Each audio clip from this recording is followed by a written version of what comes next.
Hello दोस्तों, कैसे हो आप सब लोग। स्वागत है आप सभी का अपने इस प्यारे से चैनल के ऊपर। आज हम करेंगे मिरेकल सीरीज के 24वें दिन की शुरुआत।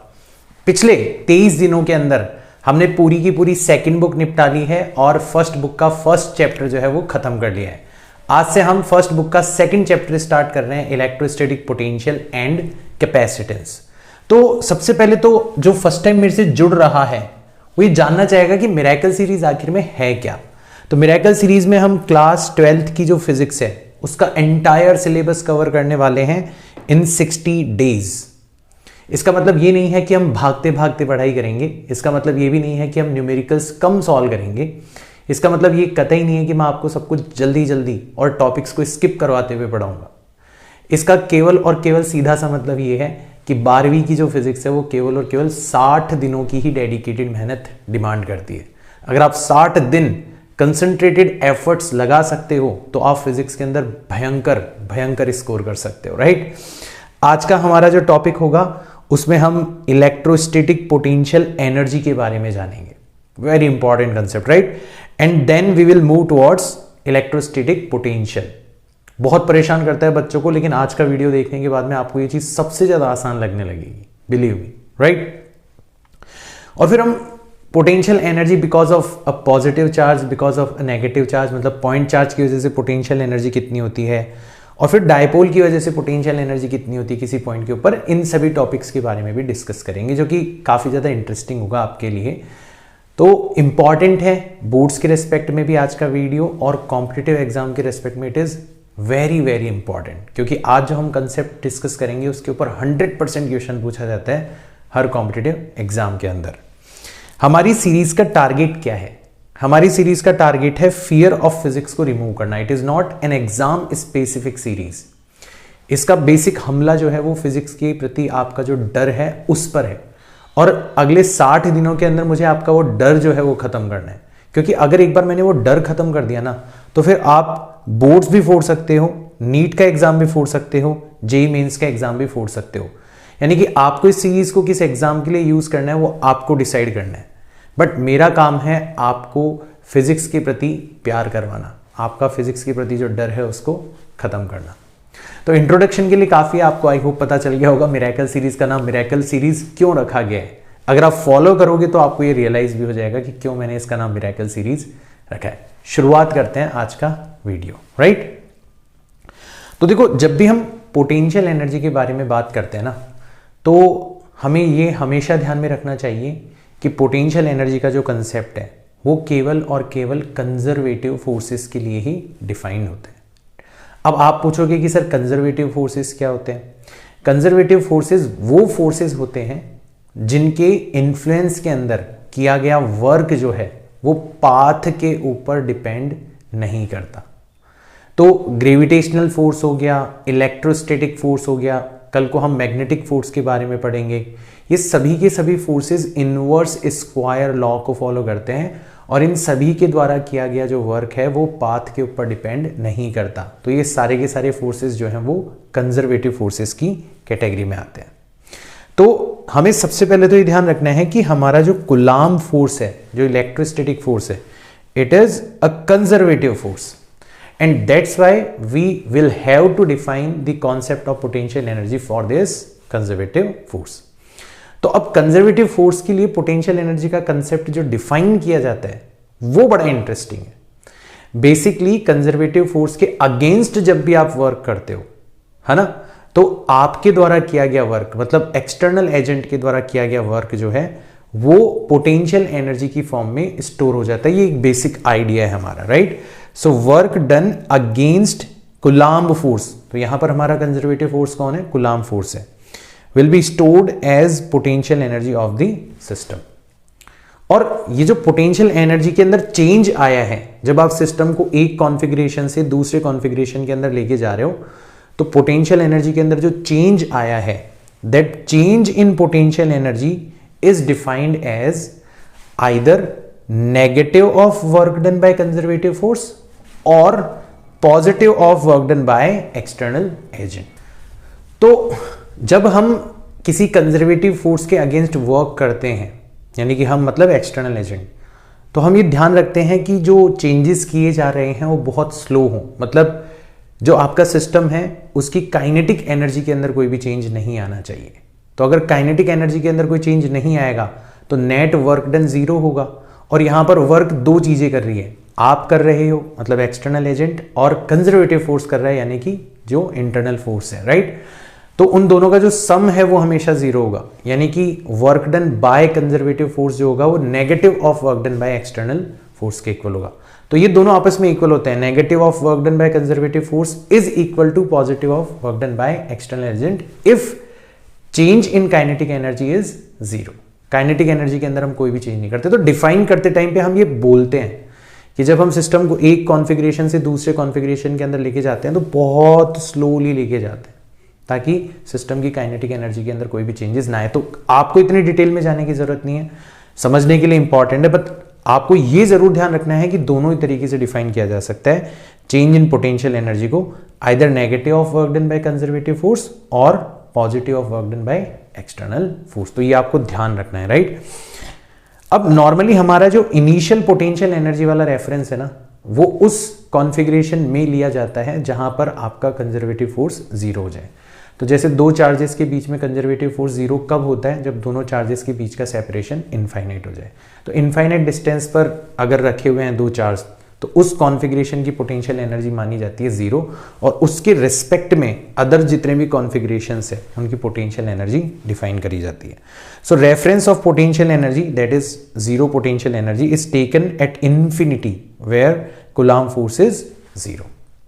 तो ये दो छोटी छोटी बातें हमने अगर दिमाग के अंदर बैठा ली, एक तो चेंज इन पोटेंशियल एनर्जी की डेफिनेशन कि कैसे वो negative of work done by conservative force या positive of work done by external agent के इक्वल होती है, और दूसरी चीज कि हम कैसे उसका रेफरेंस जो है वो कहीं भी चुन सकते हैं, बट नॉर्मल प्रोटोकॉल क्या है कि उसको वहां पर चुना जाए जहां पर आपका फोर्स जीरो जाए। तो इन दोनों बातों का ख्याल रखते हुए हम एक बहुत ही सिंपल, जो सिंपलेस्ट सिस्टम हो सकता है दो चार्जेस को मिला के, उसके हम पोटेंशियल एनर्जी फाइंड आउट करते हैं, right. So let's define potential energy for simplest system of charges. क्या है simplest system? Two charges separated by some distance r। भाई इससे ज्यादा सिंपल सिस्टम क्या हो सकता है? तो दो चार्जेस एक दूसरे से r डिस्टेंस से सेपरेटेड है, उस पर्टिकुलर कॉन्फ़िगरेशन में पोटेंशियल एनर्जी कितनी होगी ये हम फाइंड आउट कर दें, और फिर हम इसको as a direct formula use करेंगे, राइट। चलो, तो now we are going to find out electric potential energy of two charges separated by distance r। ठीक है, तो हमें हमेशा ध्यान रखना है कि कभी दोनों चार्जेस जो हैं वो इनफाइनाइट डिस्टेंस पर थे, है ना। जैसे पहला चार्ज यहां पर था और दूसरा चार्ज इन्फिनिटी पर था, फिर आप उस दूसरे चार्ज को Q2 को इन्फिनिटी से धीरे धीरे धीरे धीरे धीरे धीरे धीरे धीरे फाइनल कॉन्फ़िगरेशन, यानी कि उस कॉन्फ़िगरेशन में जब दोनों चार्जेस के बीच की डिस्टेंस r है उस कॉन्फ़िगरेशन में लेके आते हो। तो इस जर्नी में आपको जो वर्क करना पड़ता है, या इस जर्नी में जो कंजर्वेटिव फोर्स को वर्क करना पड़ता है, उसकी नेगेटिव वैल्यू ही किसके इक्वल हो जाएगी? चेंज इन पोटेंशियल एनर्जी के इक्वल हो जाएगी, ठीक है ना। तो देखो, हम डायरेक्ट अगर डेफिनेशन अप्लाई करें तो हमें पता है कि फाइनल पोटेंशियल एनर्जी मतलब potential energy at r and initial potential energy यानी कि पोटेंशियल एनर्जी एट इन्फिनिटी, जिसको हम जीरो मानते हैं, ये डिफरेंस किसके इक्वल हो जाएगा? Negative of work done by conservative force.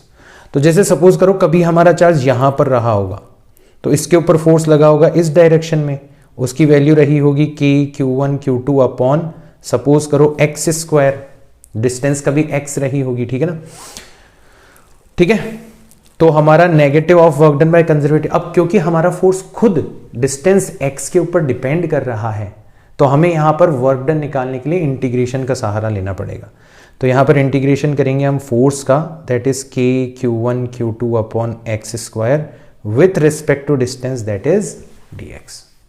देखो नॉर्मली जो डिस्प्लेसमेंट वेक्टर है वो रेडियली आउटवर्ड डायरेक्शन में होता है और हमारा फोर्स भी रेडियली आउटवर्ड डायरेक्शन में है, तो दोनों का जो डॉट प्रोडक्ट होगा, वर्क के अंदर डॉट प्रोडक्ट होता है। आप बोलोगे सर आपने यहां पर क्यों नहीं किया? क्योंकि फोर्स और डिस्प्लेसमेंट वेक्टर दोनों सेम ही डायरेक्शन के अंदर है, इसलिए डॉट प्रोडक्ट मैंने नहीं किया, डायरेक्ट उनको मल्टीप्लाई कर दिया, ठीक है ना। कई लोग बोलेंगे सर चार्ज को तो आप उल्टी डायरेक्शन में लेके आ रहे हो, डिस्प्लेसमेंट आपने उल्टी डायरेक्शन में लिया। डिस्प्लेसमेंट हमेशा ऑरिजिन की रिस्पेक्ट में लिया जाता है, ठीक है ना। तो ऑरिजिन के रिस्पेक्ट में डिस्प्लेसमेंट जो होता है वो हमेशा रेडियली आउटवर्ड डायरेक्शन में माना जाता है। फिर लिमिट्स उसकी वैल्यू को अपने आप मैनिपुलेट कर लिया। तो जैसे हम लिमिट के अंदर मेंशन कर देंगे कि हम x को कहाँ से कहाँ चेंज कर रहे हैं, इन्फिनिटी से लेके r तक चेंज कर रहे हैं, तो अपने आप हमारा काम हो जाएगा, ठीक है। तो देखो ये कितना आएगा, U r is equal to minus k Q1 Q2, ये तो बाहर आ जाएगा, अंदर बचेगा 1/x², और 1/x² का इंटीग्रेशन होता है -1/x। लिमिट्स हमें रखनी है इन्फिनिटी से लेके r। नेगेटिव साइन को बाहर निकाल लेते हैं, तो ये हो जाएगा k Q1 Q2, पहले अपर लिमिट रखेंगे तो 1/r और फिर लोअर लिमिट रखेंगे तो 1/∞। तो फाइनली हमारा जो फॉर्मूला आएगा वो आ जाएगा k Q1 Q2/r। That will be your potential energy at distance r when these charges are separated by distance r, right? अब आप यहां पर देख रहे हो कि अगर दोनों चार्जेस का प्रोडक्ट पॉजिटिव है ना, तो हमारी पोटेंशियल एनर्जी भी क्या होगी, पॉजिटिव होगी। अब दोनों चार्जेस का प्रोडक्ट पॉजिटिव होने का मतलब क्या है, या तो दोनों पॉजिटिव हो या फिर दोनों नेगेटिव हो, यानी कि उनके बीच में जो लगने वाला फोर्स है वो रिपल्सिव फोर्स होना चाहिए। तो रिपल्सिव फोर्स के केस में हमेशा पोटेंशियल एनर्जी क्या होती है, पॉजिटिव होती है, ध्यान रखना, ठीक है। और अगर मान लो दोनों चार्जेस का प्रोडक्ट जो है वो नेगेटिव निकल जाए, तो हमारी पोटेंशियल एनर्जी भी कितनी हो जाएगी, नेगेटिव हो जाएगी। यानी कि एक चार्ज पॉजिटिव हो एक चार्ज नेगेटिव हो, दोनों के बीच में फोर्स ऑफ अट्रैक्शन लग रहा हो, तो पक्का उस सिस्टम की पोटेंशियल एनर्जी नेगेटिव होगी। तो नेगेटिव पोटेंशियल एनर्जी जो होती है ना, वो अट्रैक्शन को रिप्रेजेंट करती है, बाउंडेड सिस्टम को रिप्रेजेंट करती है। So it is also a very important fact जो कि आपको ध्यान रखना है, पूरी की पूरी फिजिक्स में आप नोट करते रहोगे। देखो हम जो यहाँ पर पढ़ रहे हैं ना, ये पोटेंशियल एनर्जी की डेफिनेशन और ये इसलिए इंपॉर्टेंट है क्योंकि पूरी की पूरी फिजिक्स में आप इसको 4 या 5 बार यूज करते हो डिफरेंट प्लेसेस पे। इट इज वेरी फंडामेंटल, मतलब फिजिक्स के कुछ फंडामेंटल कंसेप्ट्स में से एक है जिनको बहुत जगह यूज किया जाता है। तो ये सब चीजें आपकी बहुत साउंड होनी चाहिए, तब जाके आपको फिजिक्स के साथ खेलने में मजा आएगा। और आई होप आ रहा होगा आपको समझ में, अब तो खैर सब कुछ ठीक है। अब ये जो हमने दो चार्जेस जिनके बीच की डिस्टेंस r है, उनकी पोटेंशियल एनर्जी जो निकाली है, इसको हम यूज कर सकते हैं हमारे मल्टीपल चार्जेस की पोटेंशियल एनर्जी निकालने के अंदर। तो मैं कुछ एग्जांपल्स लेता हूं और फिर आपको एक्सप्लेन करता हूं कि अगर 2 से ज्यादा चार्जेस हों तो हम पोटेंशियल एनर्जी कैसे निकालेंगे, ठीक है ना। तो कुछ एग्जांपल्स लेते हैं। सबसे पहला एग्जाम्पल है, जैसे हमारा एक 3 चार्जेस वाला सिस्टम है और जो तीनों चार्जेस हैं वो एक equilateral triangle, not equilateral triangle, एक जनरल ट्रायंगल के वर्टिसेस पर रखे हुए हैं। तो जैसे हमारा चार्ज Q1 यहाँ पर रखा हुआ है, Q2 यहाँ पर रखा हुआ है, Q3 यहाँ पर रखा हुआ है, Q1 Q2 के बीच की डिस्टेंस R12 है, Q2 Q3 के बीच की डिस्टेंस R23 है और Q1 Q3 के बीच की डिस्टेंस R31 है, ठीक है। तो एक जनरल फंडा ये है कि जब आपको मल्टीपल चार्जेस की पोटेंशियल एनर्जी निकालनी हो तो आपको 2-2 चार्जेस के पेयर्स की पोटेंशियल एनर्जी निकालते जानी है और उनको ऐड करते चले जाना है, ठीक है। तो अगर हमारी नेट पोटेंशियल एनर्जी हम निकालना चाहेंगे तो पहले हम Q1 और Q2 की पोटेंशियल एनर्जी निकालेंगे। तो वो हो जाएगी K Q1 Q2 अपॉन दोनों के बीच की डिस्टेंस R12। फिर Q2 और Q3 के बीच की पोटेंशियल एनर्जी निकालेंगे, K Q2 Q3 divided by R23, 2 और 3 के बीच की, राइट। फिर 3 और 1 के बीच की पोटेंशियल एनर्जी निकालेंगे, तो ये हो जाएगा Q3 Q1 divided by R31। और हम इन तीनों को क्या कर देंगे, ऐड कर देंगे। हमने यहाँ पर ऐसा ही किया, हमारा काम हो गया यहाँ पर बड़ी आसानी से। तो जो भी Q1 Q2 Q3 की और R12 R21 R31 की वैल्यू अगर आपको दी हुई होगी तो आप उनका यूज़ करके न्यूमेरिकल इसके ऊपर बनाया जा सकता है, आप उसको सॉल्व कर सकते हो, ठीक है ना। दूसरा एग्जाम्पल लो, अब की बार हमारे 4 चार्जेस हैं, तो देखो कितने पेयर्स बनेंगे। मैं पेयर्स बता देता हूँ पहले। इस चार्ज के साथ पेयर बनाते हैं अपन, तो इसके साथ इसका पेयर बनेगा, इसके साथ इसका पेयर बनेगा और इसके साथ इसका पेयर बनेगा। 3 पेयर्स हमें ये मिल गए, राइट। फिर अपन इस चार्ज को लेते हैं, तो ये वाला पेयर अपन ऑलरेडी कैंसिल कर चुके हैं, ऑलरेडी कंसिडर कर चुके हैं। तो अब इसके साथ केवल और केवल इसका पेयर लेना है और इसका पेयर लेना है। तो 3 पहले मिल गए थे, 2 यहाँ पर मिल गए, 5 हो गए। फिर इसके साथ आते हैं, तो इसका इसके साथ पेयर ऑलरेडी बना चुके हैं, इसका इसके साथ पेयर ऑलरेडी बना चुके हैं, तो इन दोनों को तो लेना नहीं है। इसका लास्ट किसके साथ पेयर बच रहा है, इसके साथ। तो 5 और 1 6 पेयर हो गए और इसके सभी पेयर्स हम ऑलरेडी काउंट कर चुके हैं। तो आपको 2-2 चार्जेस के पेयर बनाने हैं, है ना, तब जाके आपकी टोटल पोटेंशियल एनर्जी आप निकाल पाओगे। बस यही फंड है और इसी में मजा आएगा आपको, भाई यही तो दिमाग लगाने वाली चीज है, ठीक है ना। तो देखो हम टोटल पोटेंशियल एनर्जी निकालना चाहते हैं, तो पहला वाला पेयर बन रहा है K टाइम्स पहला चार्ज Q, दूसरा चार्ज भी Q, तो दोनों का स्क्वायर हो गया डिवाइडेड बाय दोनों के बीच की डिस्टेंस कितनी है A। ये कौन सा वाला पेयर लिया है मैंने, ये वाला पेयर लिया है, ठीक है। फिर दूसरा वाला पेयर लेते हैं अपन, वो हो जाएगा K Q स्क्वायर, चार्ज तो दोनों Q ही है, डिवाइडेड बाय डिस्टेंस हो जाएगी √2a। अब की बार मैंने कौन सा वाला पेयर लिया है, अब की बार मैंने ये वाला पेयर लिया है, ठीक है। फिर तीसरा वाला पेयर लेते हैं, that is K Q square upon A। अब की बार मैंने कौन सा वाला पेयर लिया है, अब की बार मैंने ये वाला पेयर लिया है, अगेन दोनों चार्जेस के बीच की डिस्टेंस A है। फिर अगले पेयर्स की बात करें तो ये हो जाएगा K Q square upon A plus K Q square upon √2a। तो अब की बार मैंने कौन कौन से पेयर लिए हैं, एक तो इसका इसके साथ और एक इसका इसके साथ, ये वाला पेयर और ये वाला पेयर लिया है, ठीक है। और लास्ट पेयर की बात करते हैं, लास्ट पेयर हो जाएगा हमारा simply K Q square upon A, और इन सबको हमें क्या करना है, ऐड करना है। तो अब की बार लास्ट पेयर कौन सा लिया मैंने, इसका इसके साथ बनने वाला पेयर। तो दो दो के पेयर्स बनाने हैं आपको, तब जाके आपका काम होगा। तो आपकी जो नेट पोटेंशियल एनर्जी निकल के आएगी इस केस में, तो आप देखोगे 1 2 3 एंड 4 टर्म्स आर इक्वल, तो ये हो जाएगा 4K Q square upon A, और ये दोनों टर्म्स भी इक्वल है, तो twice of K Q square upon √2a। तो आप चाहो तो K Q square upon A ये बाहर ले सकते हो, तो अंदर बच जाएगा आपका 4 एक तरफ से, और 2 को √2 से डिवाइड करोगे तो बचेगा आपका √2। तो आपकी टोटल पोटेंशियल एनर्जी हो जाएगी K Q square upon A times 4 plus √2। और आगे ज़्यादा सॉल्व करने की ज़रूरत नहीं है, मेन फंडा आपको समझ में आना चाहिए कि हमें दो दो चार्जेस के पेयर्स बनाने, दैट इज़ वेरी इंपॉर्टेंट, वो बहुत इंपॉर्टेंट है, ठीक है ना। और देखो थोड़ा और कॉम्प्लिकेटेड बनाते हैं क्वेश्चन को। अब की बार हमें एक क्यूब दे रखा है, तो क्यूब के अंदर 8 कॉर्नर्स होते हैं, है ना। तो सोचो कितने सारे पेयर्स बनेंगे, कितने सारे पेयर्स बनेंगे। तो मैं अब आपको ना यहाँ पर थोड़ी मैथ्स यूज करके बताता हूँ कि कितने पेयर्स बनेंगे, ठीक है ना। तो देखो सबसे पहले तो उन पेयर्स की बात करते हैं जिसमें चार्ज जो है वो एज पर रखे हुए हैं। अब क्यूब के अंदर कितनी एज होती है, 12। तो यहां पर 12 पेयर्स ऐसे बनेंगे जिनमें चार्जेस Q1 और Q2 दोनों सेम है, तो Q स्क्वायर हो जाएगा। उनके बीच की डिस्टेंस कितनी होगी, A, एज, ठीक है। जैसे ये वाला पेयर है, जैसे ये वाला पेयर है, ठीक है, जैसे ये वाला पेयर हो गया, जैसे ये वाला पेयर हो गया, ठीक है। तो ये सब एज वाले पेयर हैं जो कि कॉरेस्पॉन्डिंग एज पर रखे हुए हैं, 12 एजेस होती हैं। तो हमने यहाँ पर 12 times K Q square upon A कर दिया, है ना, गिनने की जरूरत नहीं है एक एक को। फिर हमें फेस डायगोनल समझते हो आप। फेस डायगोनल का मतलब होता है ये वाला चार्ज और ये वाला चार्ज, ये जो अपर फेस है उसका डायगोनल है।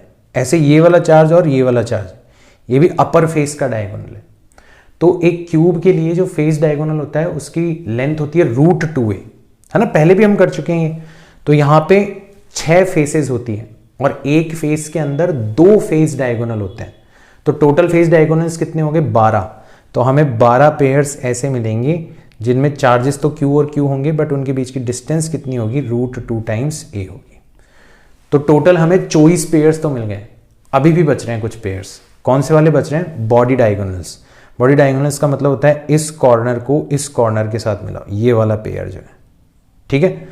तो एक क्यूब के अंदर 4 बॉडी डायगोनल्स होते हैं, और बॉडी डायगोनल जो होती है उसकी लेंथ होती है √3 टाइम्स से। हमने पिछले वीडियो के अंदर भी देखा था ये, है ना। तो 4 पेयर्स ऐसे बच गए जिनमें दोनों चार्जेस तो Q ही हैं, बट डिस्टेंस कितनी है, √3 टाइम्स A। तो आपकी टोटल पोटेंशियल एनर्जी हो जाएगी K Q square upon A times 12 plus 12 divided by √2 plus 4 divided by √3। इसको सॉल्व करने की जरूरत नहीं है, मेन फंडा जो है आपको समझ में आना चाहिए, वो मेरा टारगेट है, ठीक है। और देखते हैं और किस तरीके के क्वेश्चंस आपसे पूछे जा सकते हैं। तो आपको कहा गया है 3 equal charges Q are placed at the vertices of an equilateral triangle of side 2a and if they are brought closer to each other in such a way that now they are at the vertices of an equilateral triangle of side A, find the work done by external force। तो हमें पता है कि यहाँ पे charges का configuration change किया जा रहा है, तो ऑब्वियसली पोटेंशियल एनर्जी के अंदर चेंज आएगा, और चेंज इन पोटेंशियल एनर्जी जो होता है वो positive of work done by external agent के इक्वल होता है। तो हमें रास्ता तो पता पड़ गया है, अब थोड़ा बहुत हमें इसको ढंग से फॉलो करना है।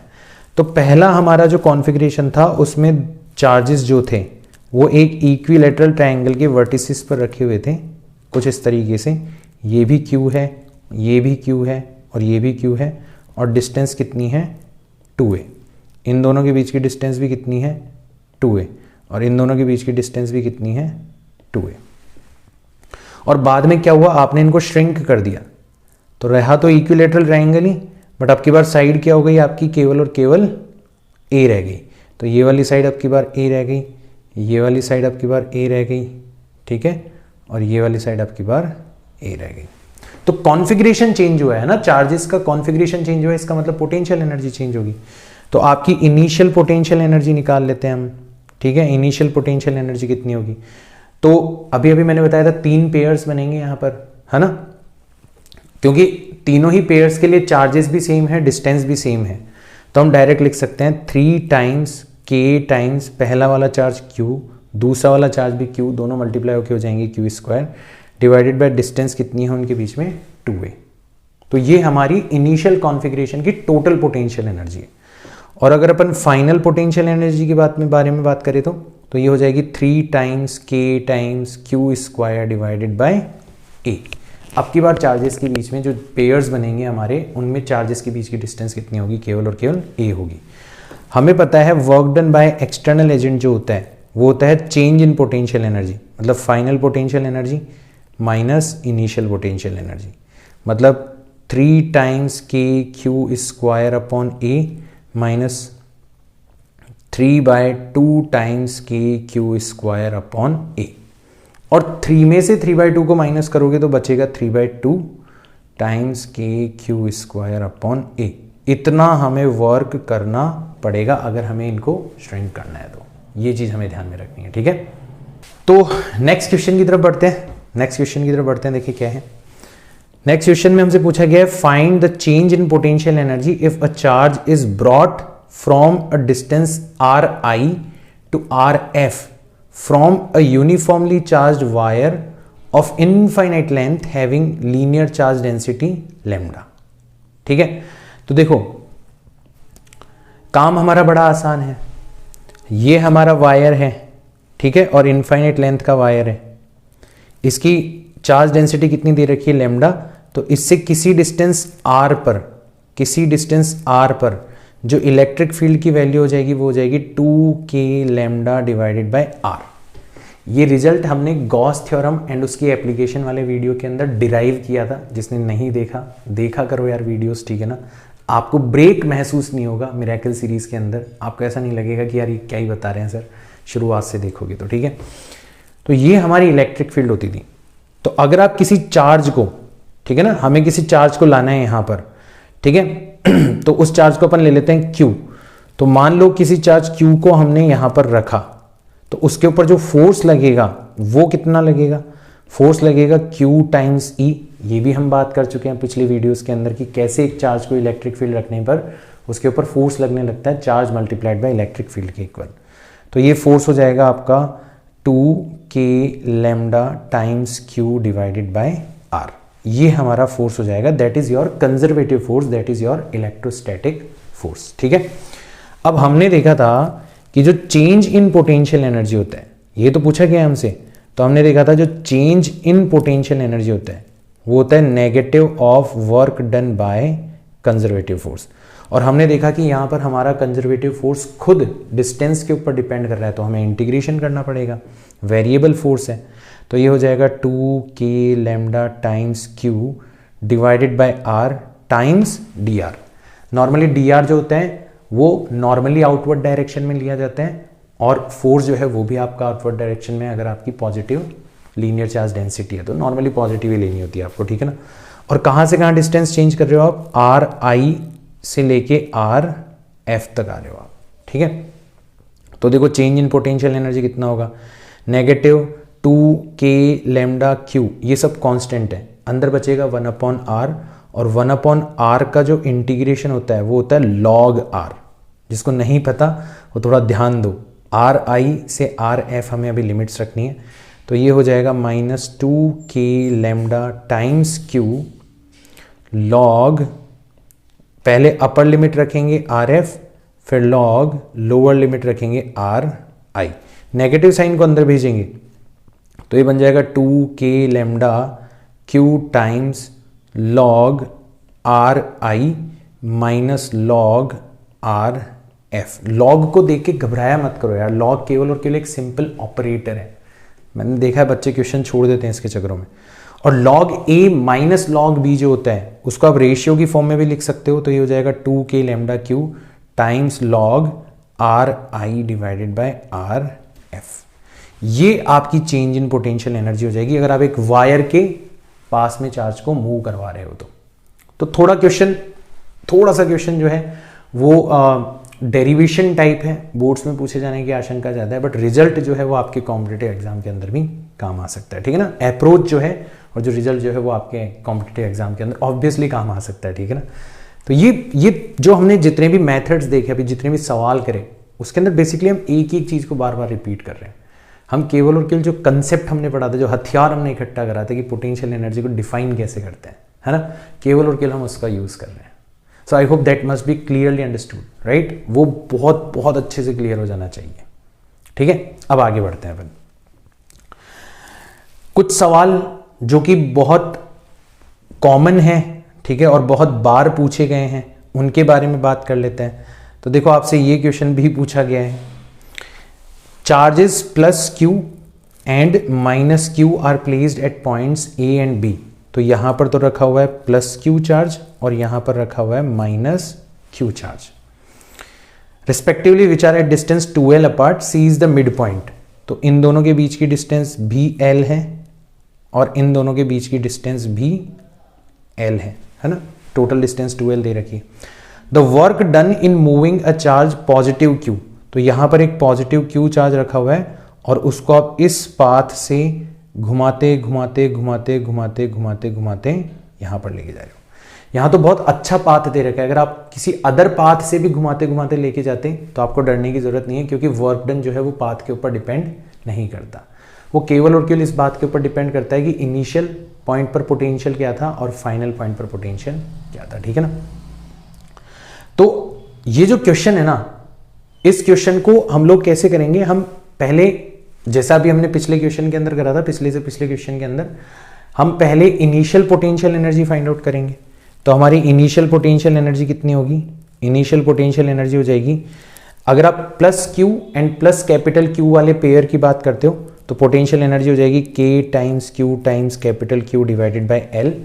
और अगर आप minus Q and plus capital Q इस पेयर की बात करते हो तो उसकी पोटेंशियल एनर्जी नेगेटिव हो जाएगी, k times Q times capital Q divided by l।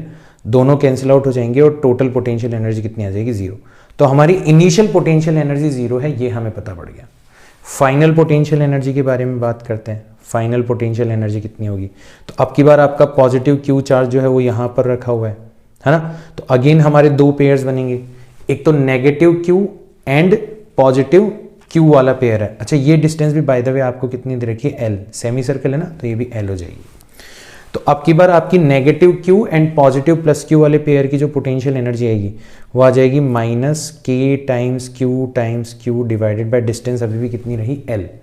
But अब की बार जो पॉजिटिव क्यू चार्ज है और जो पॉजिटिव कैपिटल क्यू चार्ज है उनके बीच की जो डिस्टेंस है वो 3l है।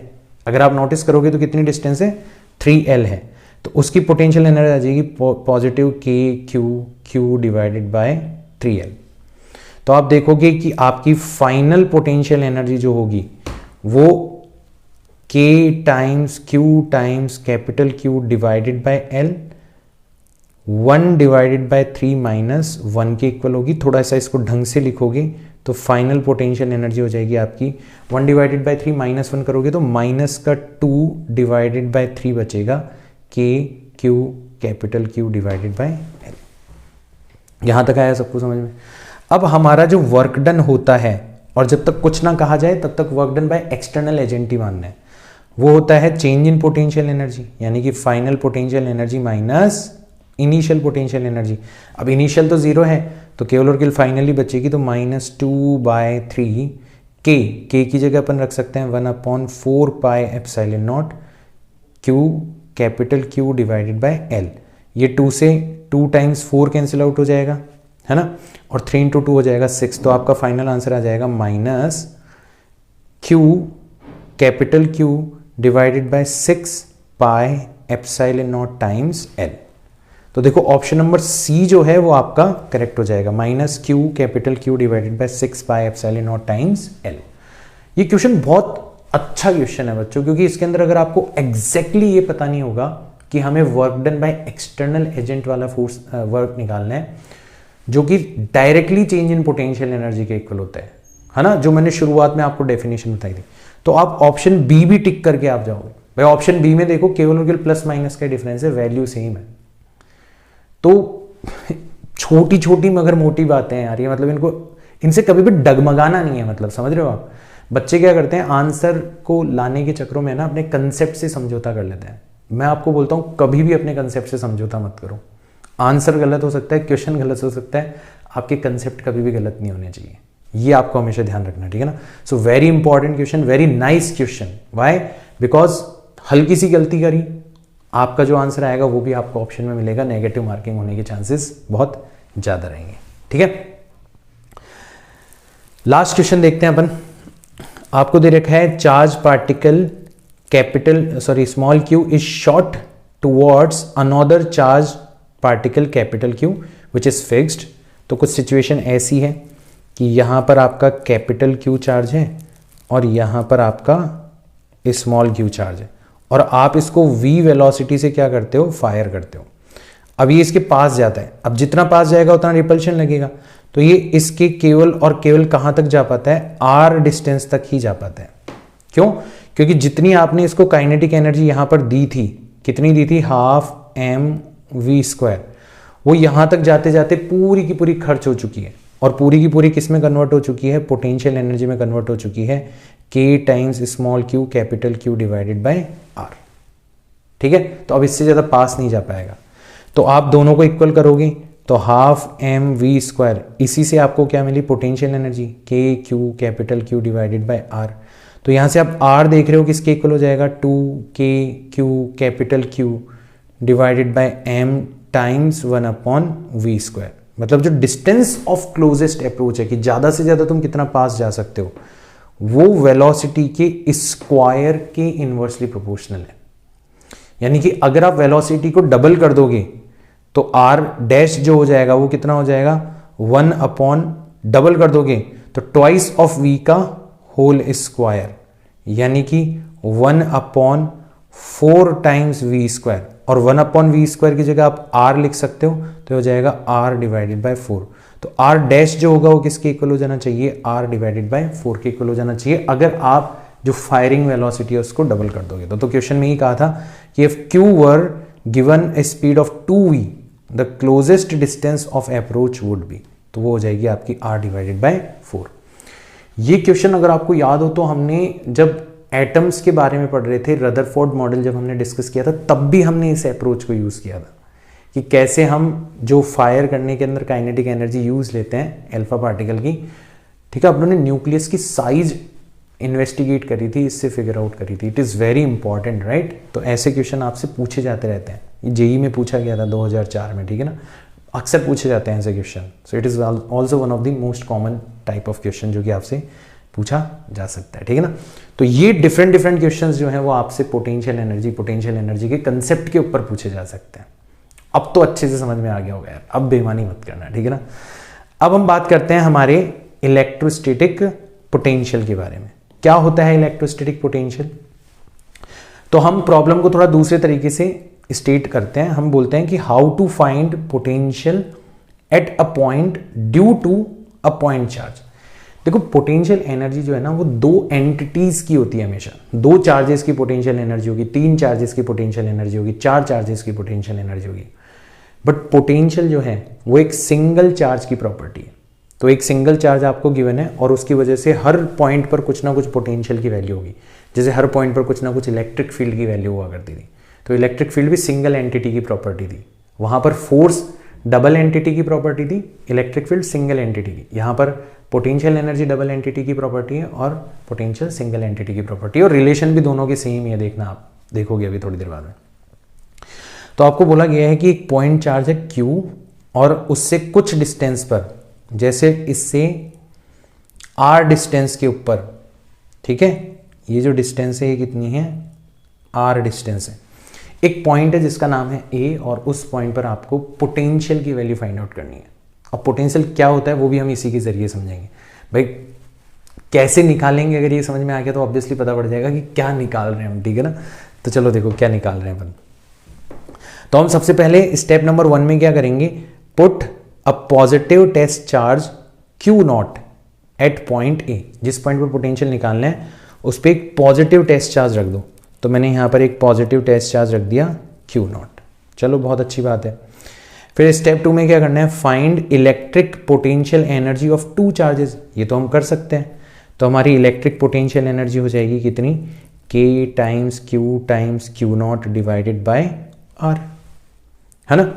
फिर लास्ट स्टेप में क्या बोला गया है कि जो पोटेंशियल है it can be found out by using electric potential energy divided by test charge.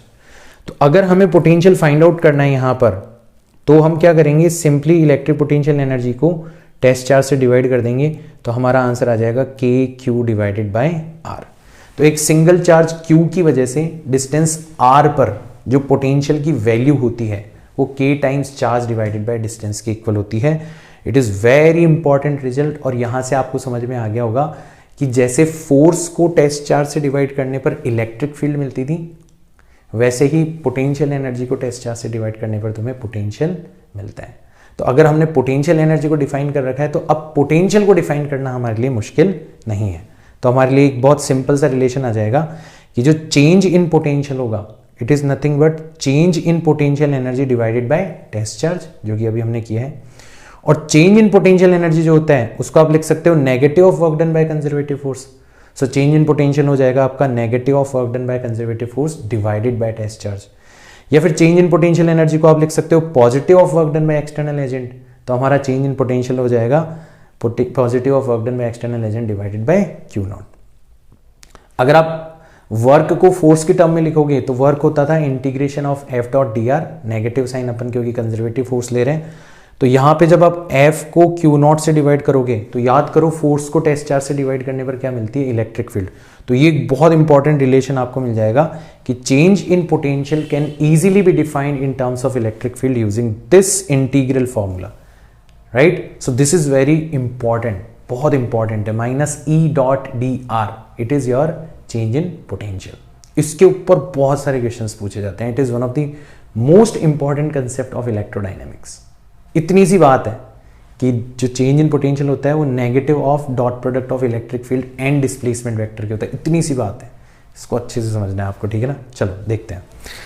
तो आपसे क्वेश्चन पूछा गया है, इलेक्ट्रिक फील्ड आपको गिवन है 25 I cap plus 30 J cap exist in a region of space if the potential at origin is taken to be 0 then potential at x is equals to 2 and y is equals to 2 metre is, मतलब एक point है उसके coordinate आपको दे दिए गए। तो देखो data collect करो। सबसे पहले तो आपको इलेक्ट्रिक फील्ड गिवन है और वेक्टर फॉर्म में गिवन है, बहुत अच्छी बात है। 25 I cap plus 30 J cap. अब अपन निकालते हैं dr, है ना। तो हम बेसिकली ऑरिजिन से कहां पर जा रहे हैं, पॉइंट 2,2 पर जा रहे हैं। तो हमारा जो पोजीशन वेक्टर होगा ये हमारा ऑरिजिन है 0,0 और ये हमारा पॉइंट है 2,2। तो ये जो वेक्टर होगा हमारा ये हो जाएगा 2I cap plus 2 J cap. कैसे निकालते थे, final coordinate minus initial coordinate times I cap and J cap and K cap. तो हमारा dr वेक्टर हो जाएगा simply 2I cap plus 2 J cap.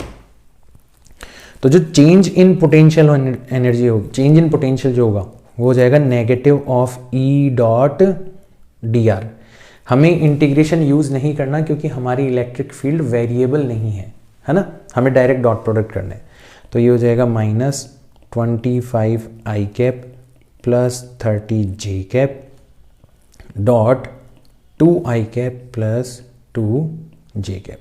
तो ये आ जाएगा आपका -25 को 2 से मल्टीप्लाई करोगे तो 50 और 30 को 2 से मल्टीप्लाई करोगे तो 60, ऐड करोगे तो 110, तो -110 जूल। जूल नहीं आना चाहिए वैसे, चेंज इन पोटेंशियल की बात कर रहे हैं तो जूल नहीं आना चाहिए, जूल पर कुलाम आना चाहिए, ठीक है ना। इसमें थोड़ी यूनिट गलत लिख रखी है, तो ऑप्शन ए हमारा क्या हो जाएगा, करेक्ट हो जाएगा। अच्छा, जो चेंज इन पोटेंशियल है ना वही हमारा पोटेंशियल हो जाएगा, क्योंकि इनिशियल पोटेंशियल हमको 0 लेने के लिए कहा गया है ना।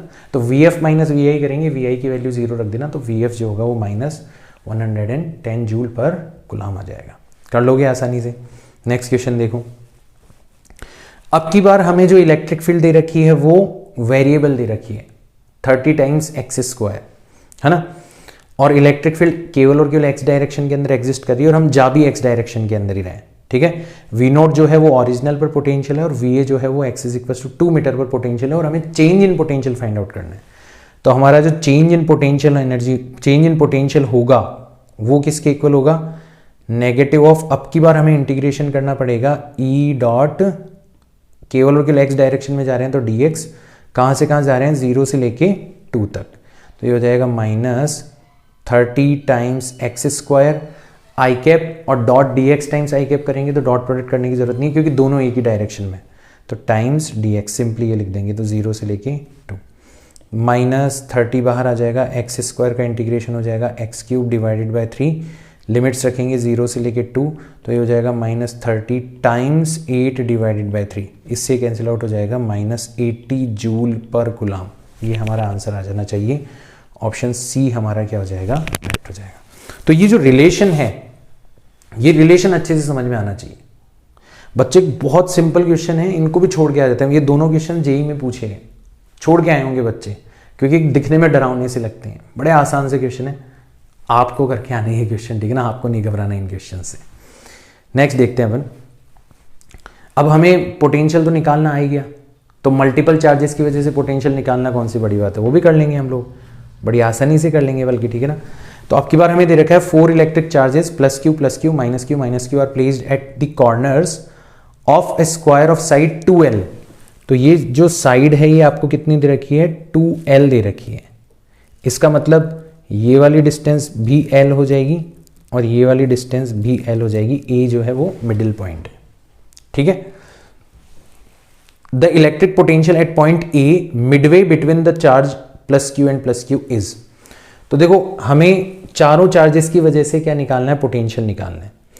तो अगर इस चार्ज की वजह से पोटेंशियल निकालेंगे तो कितना आ जाएगा, k times charge divided by distance. इसकी वजह से निकालेंगे तो कितना आ जाएगा, k times charge divided by distance. इसकी वजह से निकालेंगे तो कितना आ जाएगा, तो हमें डिस्टेंस निकालनी पड़ेगी पहले। तो ये जो डिस्टेंस होगी ये कितनी हो जाएगी, ये वाली डिस्टेंस l है, ये वाली डिस्टेंस 2l है। पाइथागोरस थ्योरम लगाओगे तो ये आ जाएगी √5 टाइम्स l। तो हमारे तीसरे वाले चार्ज की वजह से जो पोटेंशियल आएगा वो आ जाएगा negative k times q divided bye √5l। Similarly चौथे की वजह से भी आ जाएगा negative k times q divided bye √5 times l। तो देखो k, q और l ये कॉमन आ जाएगा, अंदर बचेगा 2 - 2 डिवाइडेड बाय √5, 2 को भी बाहर निकाल लो तो twice of k q l 1 - 1 upon √5, ये आपका टोटल पोटेंशियल हो जाना चाहिए। k की जगह 1/4πε0 लिखोगे तो आप आंसर चेक कर सकते हो, ये आ जाएगा आपका twice of q divided by 4πε0 times l 1 - 1 upon √5। देखो कौन सा वाला ऑप्शन करेक्ट है, twice of q 4πε0 times l 1 - 1 upon √5, option number C आपका क्या है, करेक्ट है। अब इससे आसान क्वेश्चन पूछा जा सकता है क्या, 2011 में पूछा गया था ये क्वेश्चन। डायरेक्ट फॉर्मूला लगाओ, आंसर पाओ, स्कीम के तहत आप इस क्वेश्चन को कर सकते हो, ठीक है। ये देखो 2 small equal point charges of magnitude q are suspended from a common point on the ceiling by insulating massless strings of equal lengths. They come to equilibrium with each string making angle theta from the vertical।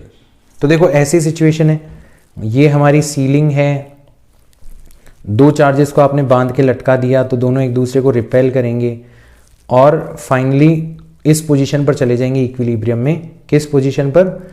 जब वो vertical से theta angle बना रहे हो। तो मैंने ये जो सिचुएशन है ये बहुत अच्छे से डिस्कस करी है पिछले चैप्टर के अंदर। मैंने आपको बताया कि इस केस में 3 फोर्सेस लगते हैं, mg डाउनवर्ड डायरेक्शन में, इलेक्ट्रोस्टैटिक फोर्स इस डायरेक्शन में और टेंशन फोर्स इस डायरेक्शन में। आप टेंशन फोर्स के 2 कंपोनेंट ले लेते हो, इधर की तरफ आता है t साइन थीटा और इधर की तरफ आता है t कॉस थीटा। तो आप दोनों को बैलेंस करते हो, t साइन थीटा को आप बैलेंस कर देते हो किससे? fe से, और t कॉस थीटा को आप बैलेंस कर देते हो mg से। तो दोनों को डिवाइड करते हो तो टेन थीटा किसके इक्वल आ जाता है? fe डिवाइडेड बाय mg के इक्वल आ जाता है। और fe मतलब अगर ये जो डिस्टेंस है दोनों के बीच की ये r है तो fe का मतलब हो जाएगा k times q square divided by r square times mg। तो r की जो वैल्यू होगी वो हो जाएगी root of k q square divided by mg tan theta. ठीक है, तो बेसिकली हमने क्या करा, दोनों चार्जेस के बीच की डिस्टेंस निकाल ली। दोनों चार्जेस के बीच की डिस्टेंस हमने क्यों निकाली? क्योंकि हमें क्वेश्चन में कहा गया है कि मिडिल पॉइंट के ऊपर पोटेंशियल निकालो। तो मिडिल पॉइंट पर पोटेंशियल निकालने के लिए हमें डिस्टेंस चाहिए होगी, तो इसलिए हमने डिस्टेंस को जो भी हमें डेटा दिया हुआ है उसकी फॉर्म में निकाल लिया। अब हमारा पोटेंशियल कितना हो जाएगा? किसी एक चार्ज की वजह से हो जाएगा k times charge divided by distance, distance है r डिवाइडेड बाय 2। ठीक है, और दूसरे वाले की वजह से भी हो जाएगा k times charge divided by distance r divided by 2। तो ये हो जाएगा twice of k Q upon r, twice of k Q upon r यानी कि 4 times k Q upon r। और जैसे आप r की वैल्यू रखोगे 4 टाइम्स k क्यू r की वैल्यू रखोगे तो देखो क्यू स्क्वायर तो बाहर आ जाएगा रूट से, अंदर रह जाएगा रूट k और ऊपर चला जाएगा रूट mg टेन थीटा। तो q से तो q कैंसिल आउट हो गया, रूट k से k कैंसिल आउट हो जाएगा, तो आप और लिख सकते हो 4 times root of k mg tan theta. ये आपका टोटल पोटेंशियल आ जाना चाहिए।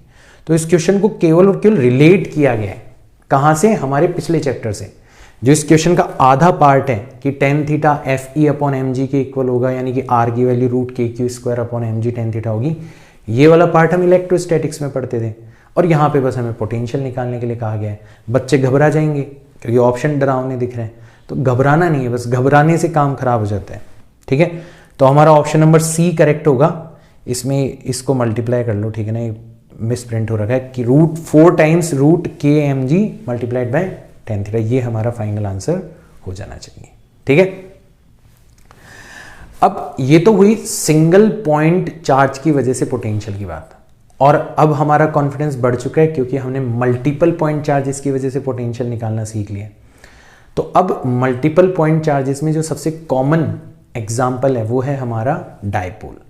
तो डायपोल की वजह से हम पोटेंशियल निकालते हैं किसी पॉइंट जो कि डायपोल मोमेंट से थीटा एंगल बनाती हुई डायरेक्शन में r डिस्टेंस के ऊपर प्रेजेंट है।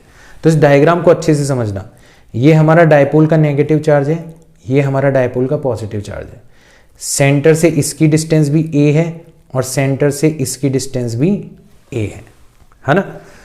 और डायपोल मोमेंट हमारा इस डायरेक्शन में है, तो डायपोल मोमेंट से इस डिस्टेंस के अंदर, किस डिस्टेंस के अंदर? थीटा एंगल बनाती हुई डिस्टेंस के अंदर जो r डिस्टेंस है, ये r डिस्टेंस है, यहां पर मैंने एक पॉइंट लिया और इस पॉइंट पर मुझे पोटेंशियल फाइंड आउट करना है। तो स्ट्रेटेजी हमारी सेम रहेगी भाई, इस पॉइंट पर हम दोनों चार्जेस की वजह से पोटेंशियल निकालेंगे, बट समस्या हमें यहां पर आएगी कि हमें डिस्टेंस सेंटर से दी हुई है, जबकि हमें पोटेंशियल निकालते टाइम पे डिस्टेंस किन से चाहिए होती है? चार्जेस से चाहिए होती है। तो हमें इस चार्ज से इसकी डिस्टेंस निकालनी होगी और हमें इस वाले चार्ज से इसकी डिस्टेंस निकालनी होगी। आप क्लियरली देख पा रहे हो, एक चार्ज से डिस्टेंस ज्यादा है और एक चार्ज से डिस्टेंस कम है। ऑब्वियसली एक चार्ज से जो डिस्टेंस है वो r के कंपैरिजन में ज्यादा है और एक चार्ज से जो डिस्टेंस है वो r के कंपैरिजन में कम है। तो कितनी ज्यादा है कितनी कम है ये पता करने के लिए अपन क्या करेंगे, हमारे कंपास को रखेंगे यहाँ पर, एक आर्क मेजर करेंगे और वो आर्क यहाँ पर इस तरीके से ड्रॉ कर देंगे। तो तो इससे हमें ये इंश्योर हो जाएगा कि यार ये वाली डिस्टेंस तो पक्का कितनी है, r है। तो जो एक्स्ट्रा डिस्टेंस है वो हम निकाल सकते हैं। अब ये a है, ये थीटा है, क्योंकि ये तीनों लाइंस जो हैं, हम डायपोल की बात कर रहे हैं, डायपोल बहुत छोटा सिस्टम है, तो ऑल्दो हमें ये तीनों लाइंस जो हैं वो एक दूसरे से इंटरसेक्ट करती हुई नजर आ रही है। बट आप सोचो कि चार्जेस इतने पास है, इतने पास है, इतने पास है, ये तीनों लाइंस जो हैं वो नियरली पैरेलल होंगी। अब जस्ट इमेजिन करो, मैंने जो डायग्राम बनाया है उसमें चार्जेस को आप पास लाते जाओ लाते जाओ लाते जाओ, और ये सब कुछ आपको माइंड में करना पड़ेगा। तो आप देखो जो लाइनें आपने बना रखी वो पैरेलल होती जाएगी होती जाएगी होती जाएगी, तो ये वाला एंगल भी कितना हो जाएगा, थीटा। तो ए का इधर की तरफ कॉम्पोनेंट आ जाएगा ए कॉस थीटा। इसी तरीके से इस ए का इधर की तरफ कॉम्पोनेंट आ जाएगा ए कॉस थीटा। तो जो ज्यादा वाली डिस्टेंस है वो तो हो जाएगी r plus a cos theta, और जो कम वाली डिस्टेंस है वो हो जाएगी r माइनस ए कॉस थीटा। ये डायग्राम जो है बहुत इंपॉर्टेंट है, और जब हमें डिस्टेंस पता पड़ गई तो फिर तो हमारे लिए पोटेंशियल निकालना बाएं हाथ का खेल है, मतलब मेरे लिए दाएं हाथ का खेल है, ठीक है ना। तो हमारा जो पोटेंशियल होगा वो कितना हो जाएगा, नेगेटिव चार्ज की वजह से निकालते, पहले पॉजिटिव चार्ज की वजह से निकालते हैं, तो हो जाएगा k times q divided bye positive charge से डिस्टेंस है r माइनस ए कॉस थीटा, और नेगेटिव की वजह से पोटेंशियल नेगेटिव होगा, k times charge divided by distance that is r plus a cos theta. तो k q हम बाहर ले लेते हैं, एलसीएम लेंगे तो r plus a cos theta इधर, minus r minus minus plus a cos theta इधर, और नीचे दोनों मल्टीप्लाई होके हो जाएंगे r square minus a square cos square theta. ठीक है, तो ऊपर r से r कैंसिल आउट हो जाएगा, और ये हो जाएगा k times q times twice of a times cos theta divided by r square minus a square cos square theta.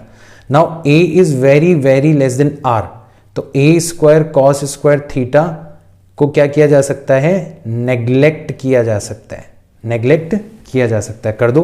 तो पोटेंशियल आ जाएगा हमारा twice of q times a को लिख सकते हैं अपन p, तो k times p cos theta divided by r square, ये हमारा क्या आ जाएगा, पोटेंशियल आ जाएगा। एक खास बात ध्यान रखना कि सिंगल चार्ज की वजह से, ठीक है, ड्यू टू सिंगल चार्ज, है ना, जो पोटेंशियल है वो डिस्टेंस के इनवर्सली प्रोपोर्शनल होता है, but due to a dipole जो पोटेंशियल है वो डिस्टेंस के स्क्वायर के इनवर्सली प्रोपोर्शनल होता है। तो ये कंपैरिजन अक्सर पूछा जाता है, आपसे बोल दिया जाएगा कि एक पॉइंट चार्ज से, ठीक है, एक पॉइंट चार्ज से किसी पॉइंट की डिस्टेंस को डबल कर दिया जाता है, और एक डायपोल से किसी पॉइंट की डिस्टेंस को डबल कर दिया जाता है। तो बताओ पोटेंशियल के अंदर जो इंक्रीमेंट होगा या जो डिक्रीमेंट होगा उसका कंपैरिजन कितना होगा, मतलब उसका रेशियो कितना होगा।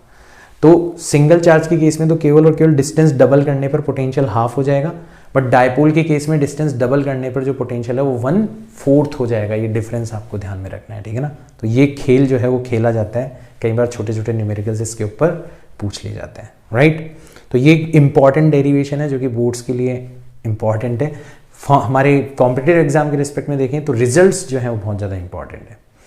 अब देखो हमारा जो पोटेंशियल है वो डायपोल मोमेंट और डिस्टेंस के ऊपर तो डिपेंड कर ही रहा है, साथ ही साथ में थीटा के ऊपर भी डिपेंड कर रहा है। तो थीटा की अलग अलग वैल्यूज के लिए पोटेंशियल की वैल्यू अलग अलग आएगी। तो जैसे अगर अपन एक्सिस की बात करें तो थीटा आइदर 0 होगा और 180 होगा, यानी कि कॉस थीटा की वैल्यू आइदर 1 होगी या -1 होगी।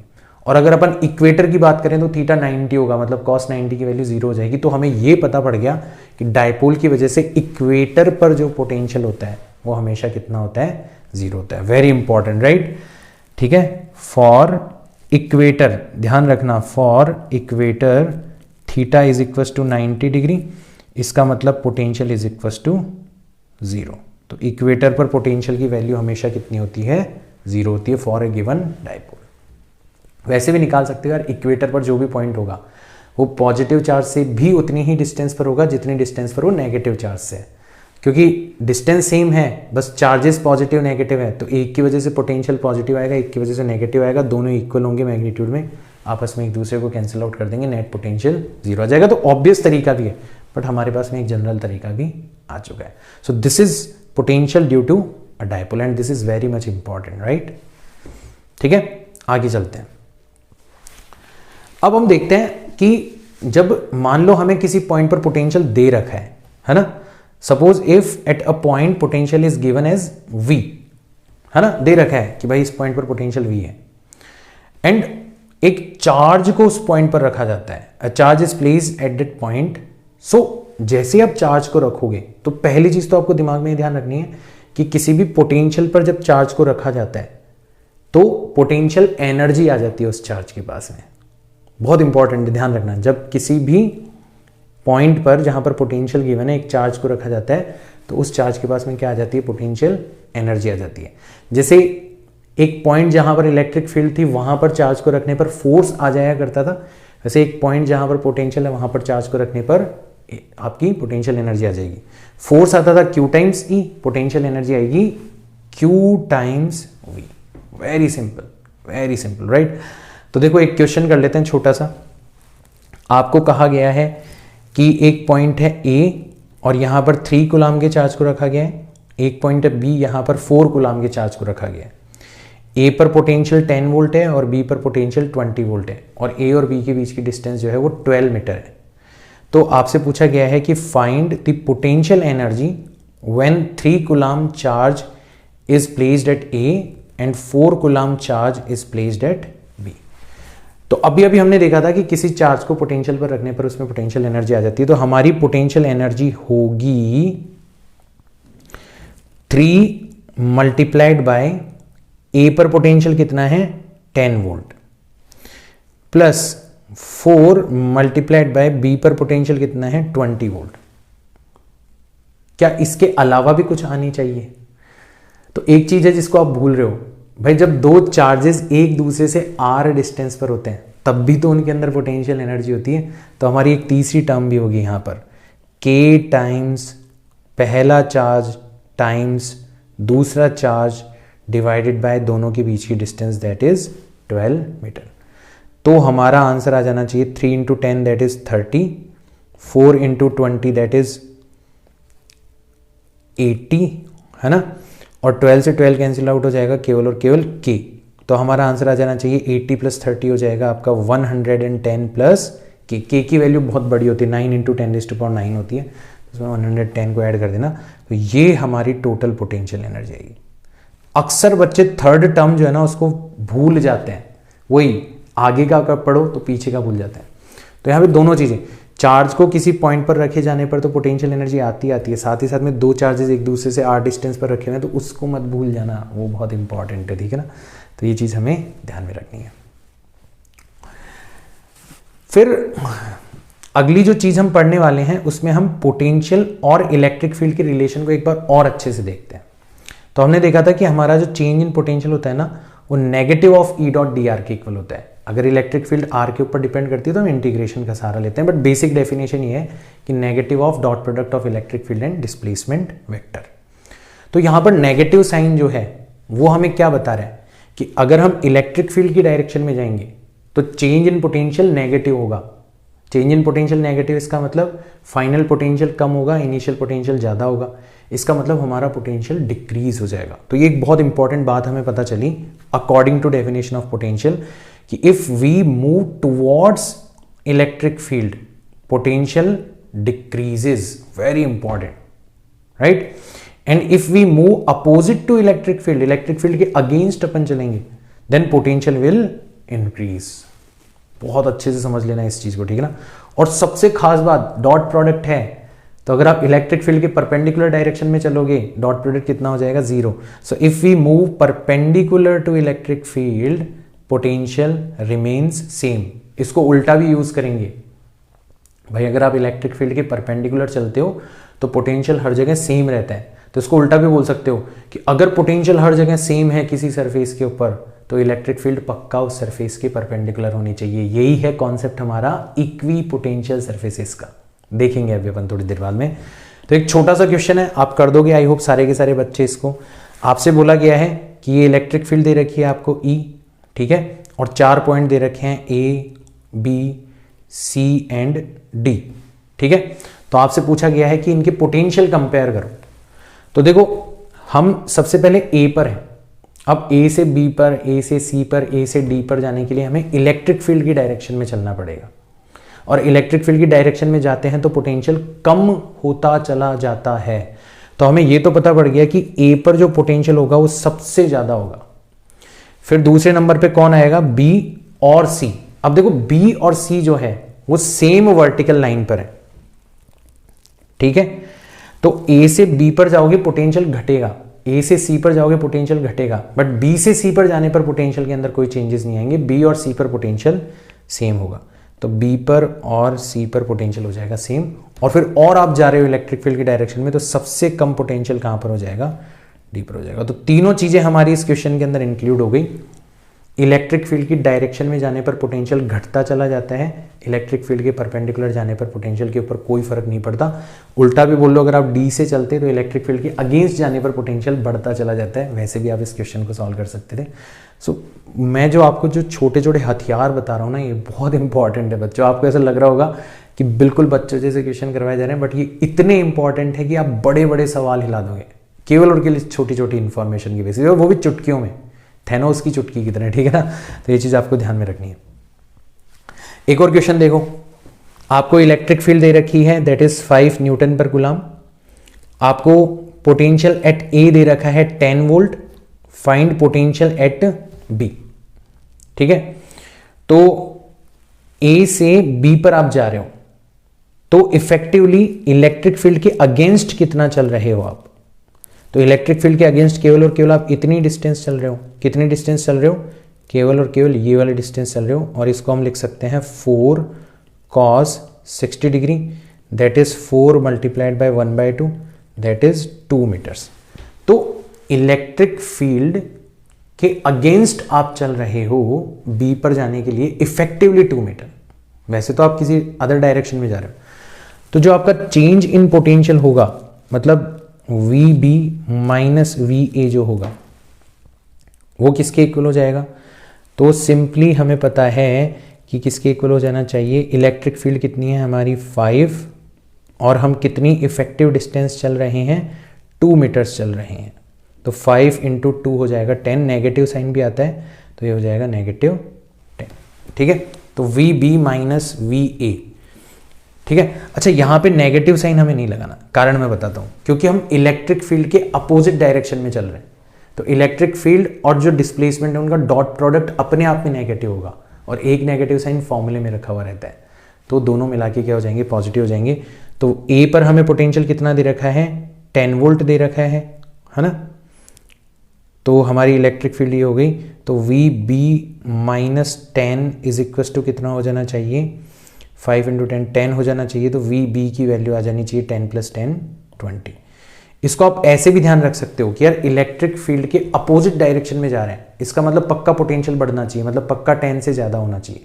अब कितना बढ़ना चाहिए, उसके लिए आपको सीधा सीधा क्या फंडा लगाना है कि इफेक्टिवली इलेक्ट्रिक फील्ड के अलोंग आप कितना चल रहे हो, उससे मल्टीप्लाई कर दो इलेक्ट्रिक फील्ड को, अगर इलेक्ट्रिक फील्ड कांस्टेंट है तो।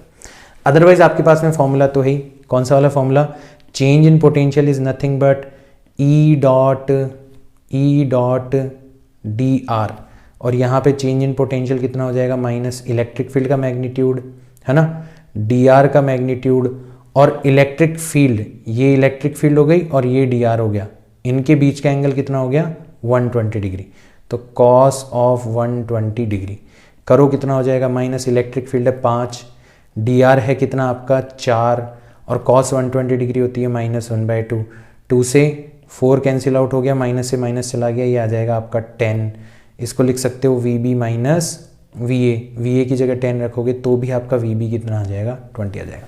तो एक स्टैंडर्ड मेथड तो है ही, और एक फास्ट करने का मेथड भी है भाई। एक तो प्योर मैथ्स वाला मेथड है कि मशीनों की तरह केवल और केवल फॉर्मूला लगा और आंसर आ जाएगा, और एक हमने देखा है कि यार इलेक्ट्रिक फील्ड के अपोजिट जाते हैं तो पोटेंशियल बढ़ जाता है।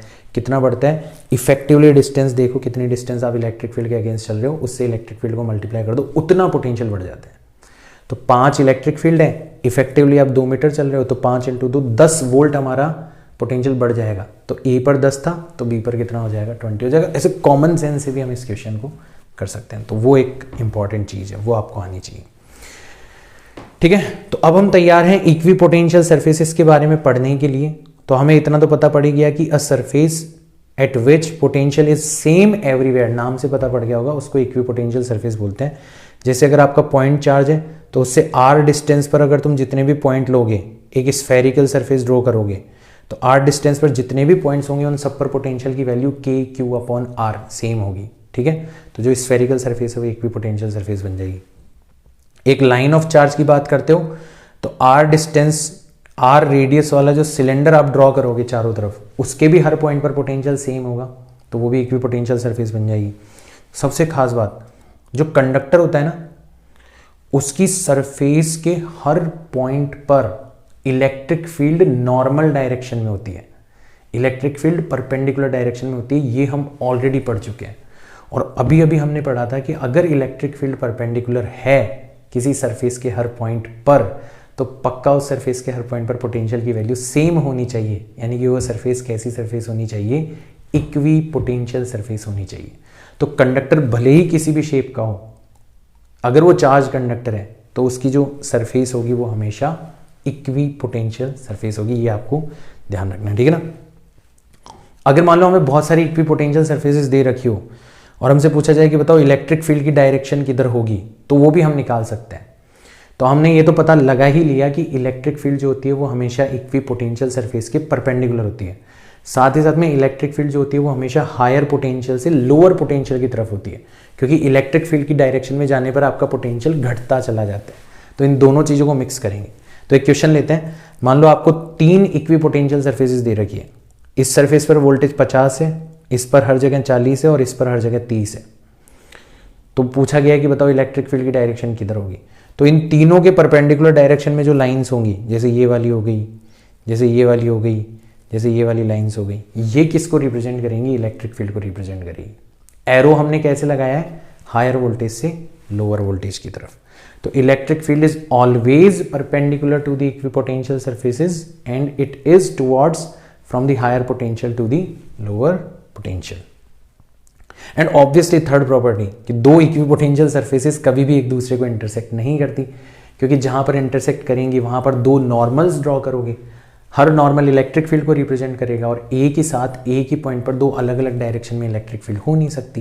तो सिमिलर रीजन है, आपकी दो इक्विपोटेंशियल सरफेसेस कभी भी एक दूसरे को इंटरसेक्ट नहीं कर सकती। तो ये इक्विपोटेंशियल सरफेस का जो कंसेप्ट है ना, ये बड़ा काम का है। क्यों काम का है? क्योंकि ये हमें पोटेंशियल से इलेक्ट्रिक फील्ड निकालने का तरीका सिखाता है। हालांकि मैं बहुत ज़्यादा डिटेल में नहीं जाऊंगा, मैं आपको डायरेक्ट मेथड सिखाऊंगा, क्योंकि अगर आपको एक बार मेथड आ गया ना तो सफिशिएंट है आपके लिए। तो दो कैटेगरीज में अपन डिवाइड करेंगे इस प्रॉब्लम को, जो कि आजकल बहुत ज़्यादा पूछी जाती है। तो हमें इलेक्ट्रिक फील्ड फाइंड आउट करनी है when potential is given as a function of position. हमें पोटेंशियल पोजीशन की फंक्शन की फॉर्म में दे रखा है, ठीक है। जैसे एक क्वेश्चन ले लेते हैं। हमें दे रखा है कि if function of position r, that is potential, is given by v is equal to 343 divided by r। तो आप नोटिस कर रहे हो हर r की वैल्यू पर पोटेंशियल कितना होगा वो आप इस फॉर्मूला को यूज करके फाइंड आउट कर सकते हो। इसका मतलब आपको हर पोजीशन पर पोटेंशियल दे दिया गया है। तो आपको फाइंड आउट करनी है electric field at r is equal to 2i plus 3j plus 6k cap. इस पॉइंट पर आपको इलेक्ट्रिक फील्ड फाइंड आउट करनी है। तो आपको जो हथियार यूज करना है ना वो ये है कि इलेक्ट्रिक फील्ड जो होती है ना वो negative of the rate of potential with respect to position के इक्वल होती है। इसको बोला जाता है potential gradient, negative of potential gradient बोलते हैं अपन इसको। देखो जब टाइम के रिस्पेक्ट में डिफरेंशिएट करते हैं ना तो उसको बोला जाता है रेट, और जब पोजीशन के रिस्पेक्ट में डिफरेंशिएट करते हैं तो उसको बोला जाता है ग्रेडियंट।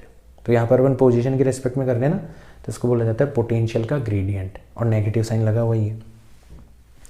तो हमें v कितना दे रखा है 343 डिवाइडेड बाय r, और अगर हमें इलेक्ट्रिक फील्ड फाइंड आउट करनी है तो वो कितनी हो जाएगी, नेगेटिव ऑफ इसका हम डिफरेंशिएशन करेंगे तो कितना आ जाएगा 343, और 1/r का आ जाएगा -1/r² टाइम्स r कैप। तो हमारी इलेक्ट्रिक फील्ड किसी भी पोजीशन पर आ जाएगी, नेगेटिव नेगेटिव तो पॉजिटिव हो जाएगा, 343 divided bye r² times r cap. अब हमें किस पॉइंट पर फाइंड आउट करनी है, हमें फाइंड आउट करनी है r is equal to 2i cap plus 3j cap plus 6k cap. तो r कैप जो होगा वो कितना हो जाएगा 2i cap plus 3 j cap plus 6 k cap. r का जो मैग्नीट्यूड हो जाएगा वो हो जाएगा 2 का स्क्वायर 4, 3 का स्क्वायर 9, 6 का स्क्वायर 36, तो r आ जाएगा आपका 7, 9 36 4 49, हाँ 7 आ जाएगा, ठीक है ना। तो r कैप हो जाएगा vector divided by vectors magnitude. I hope ये सब आता होगा आपको ना, कि वेक्टर अगर आपको गिवन हो तो उसका मैग्नीट्यूड कैसे निकालते हैं, वेक्टर आपको गिवन हो तो उसका यूनिट वेक्टर कैसे निकालते हैं। तो हमें इन दोनों की ज़रूरत थी, हमें r की ज़रूरत थी और हमें r कैप की ज़रूरत थी फाइनल आंसर निकालने के लिए, तो हमने वो निकाल लिया। तो हमारी इलेक्ट्रिक फील्ड हो जाएगी 343 divided by 7 into 7 into r cap का मतलब हो जाएगा 2 I cap plus 3 J cap plus 6 k cap divided by 7।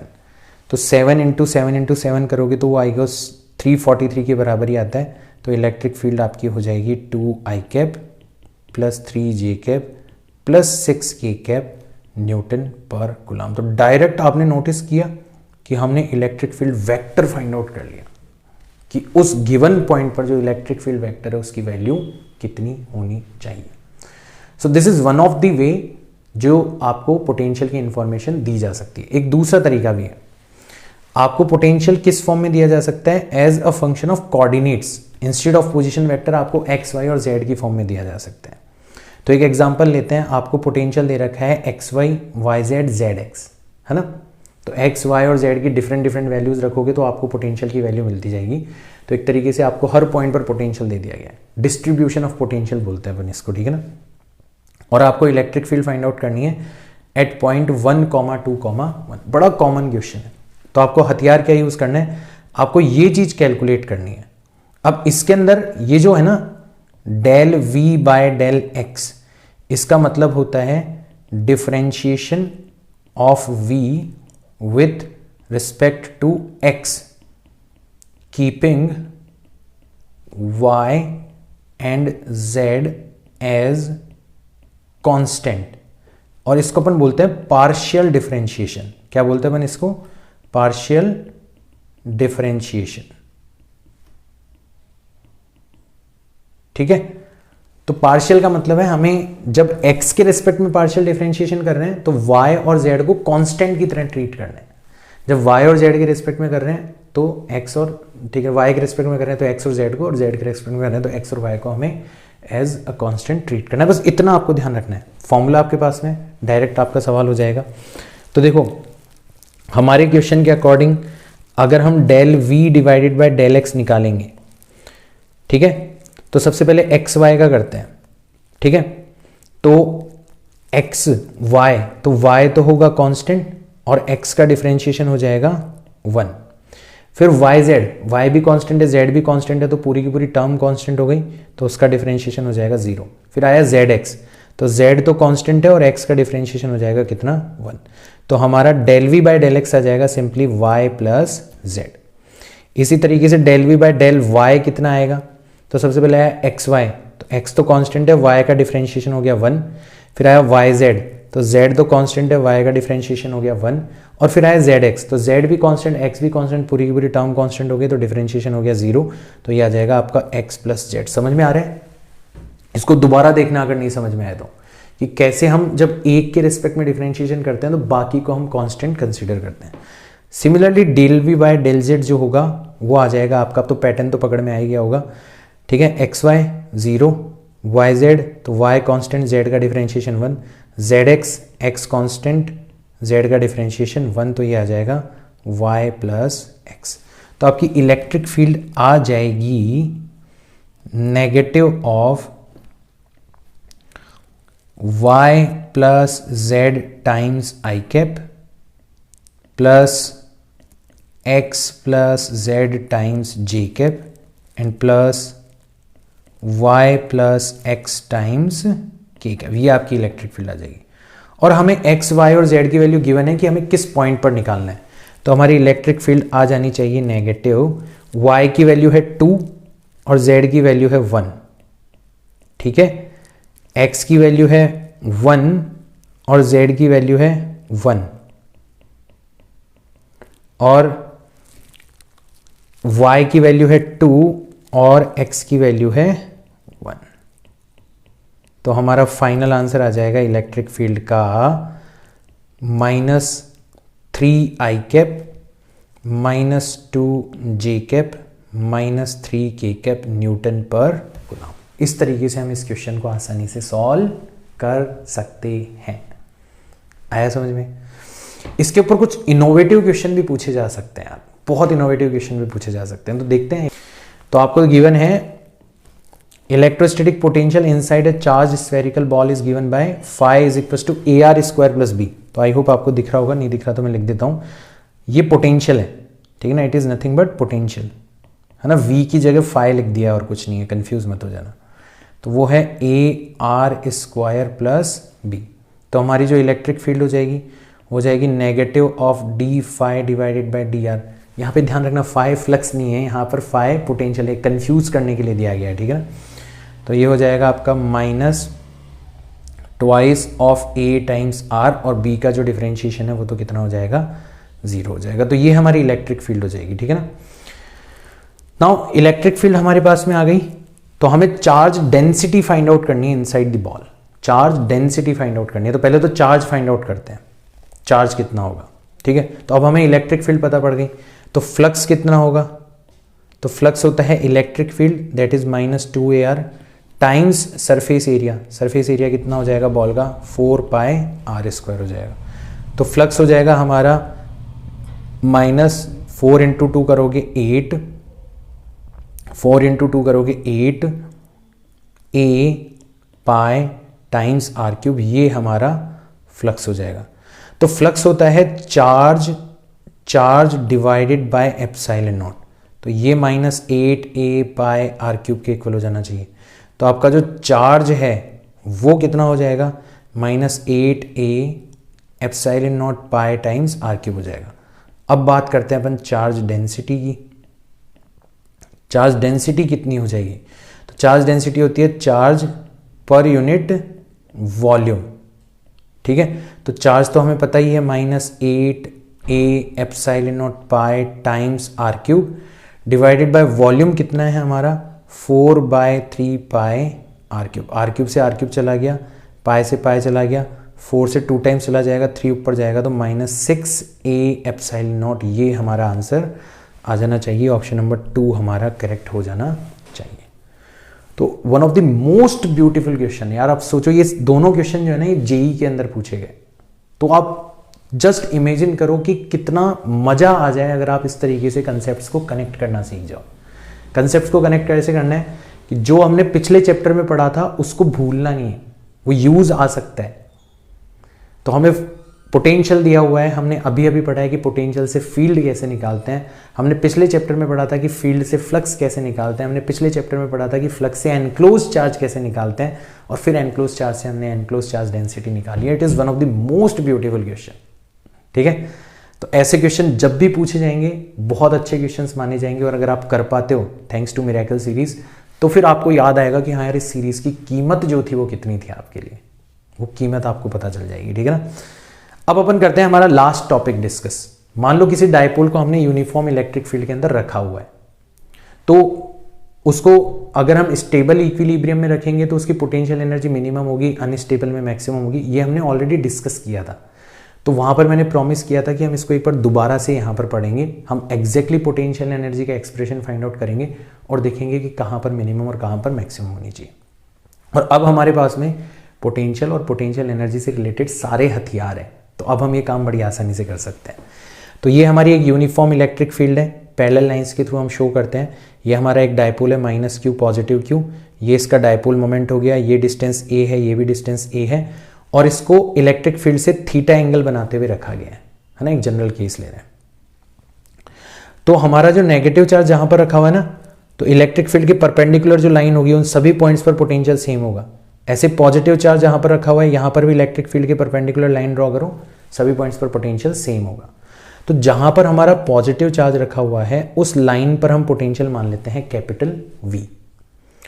तो यहां से इलेक्ट्रिक फील्ड के अगेंस्ट हम चल रहे हैं। अभी अभी हमने एक न्यूमेरिकल करा था कुछ देर पहले, यहां से हम नेगेटिव Q तक जाने के लिए इलेक्ट्रिक फील्ड के अगेंस्ट चल रहे हैं, तो हमारा पोटेंशियल बढ़ जाना चाहिए। कितना बढ़ जाना चाहिए, इलेक्ट्रिक फील्ड को डायरेक्टली उस डिस्टेंस से मल्टीप्लाई कर दो जो कि आप इलेक्ट्रिक फील्ड के अपोजिट डायरेक्शन में चल रहे हो। तो ये जो टोटल डिस्टेंस है ये है 2a, ये एंगल है थीटा, तो ये जो डिस्टेंस है ये कितनी हो जाएगी 2a cos थीटा हो जाएगी। तो आप इलेक्ट्रिक फील्ड को डायरेक्ट 2a cos थीटा से मल्टीप्लाई कर दो, इतना पोटेंशियल बढ़ जाएगा। तो अगर यहां पर पोटेंशियल v है तो यहां पर पोटेंशियल होगा v plus e times 2a cos theta. मैं बहुत यूनिक मेथड बता रहा हूं बच्चों आपको, और आपको ये मेथड समझ में आ जाना चाहिए क्योंकि इसके बारे में हमने ऑलरेडी न्यूमेरिकल किया हुआ है। देखो काम कितना छोटा हो जाएगा। फिर हमने देखा था कि अगर किसी चार्ज को v पोटेंशियल पर रखा जाए तो उसके अंदर पोटेंशियल एनर्जी आ जाती है। सिंपली चार्ज को पोटेंशियल से मल्टीप्लाई कर दो। तो यहाँ पे चार्ज को पोटेंशियल से मल्टीप्लाई कर दिया, नेगेटिव चार्ज को वहां के पोटेंशियल से मल्टीप्लाई कर दिया, तो हमारी टोटल पोटेंशियल एनर्जी आगे डायपोल की कितनी होनी चाहिए। QV से ये QV कैंसिल आउट हो जाएगा और हमारी टोटल पोटेंशियल एनर्जी आ जाएगी -2aq times e cos theta. -2aq जो है उसको p लिखा जा सकता है, तो -pe cos थीटा, और वेक्टर फॉर्म में लिखोगे तो -p डॉट e। ये हमारी टोटल पोटेंशियल एनर्जी हो जानी चाहिए। अब यहां पर एक सवाल अगर आपके दिमाग में नहीं आया है तो आना चाहिए। सर आपने एक न्यूमेरिकल करवाया था जिसमें आपने दो चार्जेस को 2 पॉइंट्स पर रखा था, वहां पर आपको पोटेंशियल गिवन थे, आपने उनकी पोटेंशियल एनर्जी निकाली थी, साथ ही साथ में आपने दोनों चार्जेस के बीच की जो डिस्टेंस है उसका फॉर्मूला लगा के भी पोटेंशियल एनर्जी की तीसरी टर्म निकाली थी। यहां पर आपने ऐसा क्यों नहीं किया? तो देखो यहां पे भी हम करेंगे वैसा। अगर हमें absolute potential energy find out करनी होगी तो हमें पॉजिटिव चार्ज की पोटेंशियल एनर्जी, नेगेटिव चार्ज की पोटेंशियल एनर्जी और दोनों चार्जेस के बीच की जो डिस्टेंस है उसका फॉर्मूला लगा के जो थर्ड टर्म है वो भी लिखनी पड़ेगी। बट क्योंकि हम डायपोल को जब रोटेट करेंगे तो ये जो थर्ड टर्म है ना ये किसी भी एंगल के लिए सेम रहेगी। भाई आपका डायपोल किसी भी एंगल पर चला जाए, दोनों चार्जेस के बीच की डिस्टेंस तो उतनी रहने वाली है ना जितनी हमेशा से है 2a। तो आप देखोगे कि ये जो थर्ड टर्म है ये कांस्टेंट है, और जब हम चेंज इन पोटेंशियल एनर्जी के अंदर इंटरेस्टेड होते हैं तो हम कांस्टेंट को क्या कर सकते हैं, नेग्लेक्ट कर सकते हैं, क्योंकि वो वैसे भी कैंसिल आउट हो जाएगा। तो कंसेप्ट से छेड़छाड़ नहीं करिए। ऐसा नहीं है कि सर ने वहां कुछ बताया था और यहां पर कुछ अलग बताया। यहां पर भी होगी थर्ड टर्म, बट उसको हम नेग्लेक्ट कर सकते हैं क्योंकि हम अलग अलग एंगल्स पर पोटेंशियल एनर्जी को जब कंपेयर करेंगे, चेंज इन पोटेंशियल एनर्जी के बारे में बात करेंगे, तो वो जो थर्ड टर्म है वो कांस्टेंट टर्म होगी, वो क्या हो जाएगी, अपने आप ही कैंसिल आउट हो जाएगी। ठीक है ना, इसलिए हमने उसको नहीं। तो अब हमारी पोटेंशियल एनर्जी कितनी हो गई, -p डॉट e। अब देखो, अब हम वापस से देखते हैं कि हमारी जो पोटेंशियल एनर्जी है उसका थीटा के साथ वेरिएशन कितना होगा। तो पोटेंशियल एनर्जी है -pe cos थीटा। तो जब थीटा 0 रखोगे तो पोटेंशियल एनर्जी हो जाएगी -pe मिनिमम, और जब थीटा 180 डिग्री रखोगे तो पोटेंशियल एनर्जी हो जाएगी +pe मैक्सिमम। तो 0 डिग्री पर मिनिमम है, फिर बढ़ते बढ़ते बढ़ते बढ़ते 90 पर 0 हो गई, और बढ़ते बढ़ते बढ़ते 180 पर वापस से कितनी हो गई, +p हो गई। तो आप यहां पर देख रहे हो कि थीटा इज इक्वल टू 0 पर फोर्स 0 था, टॉर्क 0 था, और पोटेंशियल एनर्जी मिनिमम है। अब हमें पता पड़ गया क्यों। तो ये हो जाएगी स्टेबल इक्विलिब्रियम की condition. Theta is equal to 180 पर फोर्स 0 था, टॉर्क 0 था। अब हमें पता पड़ गया पोटेंशियल एनर्जी मैक्सिमम क्यों है, तो ये हो जाएगी अनस्टेबल इक्विलिब्रियम की कंडीशन। और थीटा इज इक्वल टू 90 या -90 ले लो, आपकी पोटेंशियल एनर्जी हो जाएगी 0।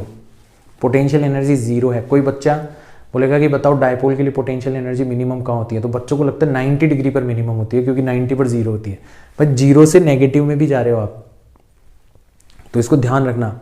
एक डायपोल के लिए पोटेंशियल एनर्जी तब मिनिमम होती है जब वो 0 डिग्री यानी कि स्टेबल इक्विलिब्रियम के अंदर रखा होता है, 90 पे नहीं। ये आप ध्यान रखना, ठीक है ना। अब अपन बात करते हैं work done by external agent in rotating a dipole. अब तो आसान है। Work done by external factor जो होता है वो चेंज इन पोटेंशियल एनर्जी के इक्वल होता है। तो मान लो आप θ1 एंगल से θ2 एंगल पर लेके जा रहे हो, तो आपकी चेंज इन पोटेंशियल एनर्जी होगी वही आपके एक्सटर्नल वर्क के इक्वल हो जाएगी। तो आप फाइनल जो है उसकी पोटेंशियल एनर्जी होगी -pe cos θf, और इनिशियल की पोटेंशियल एनर्जी हो जाएगी -pe cos θi।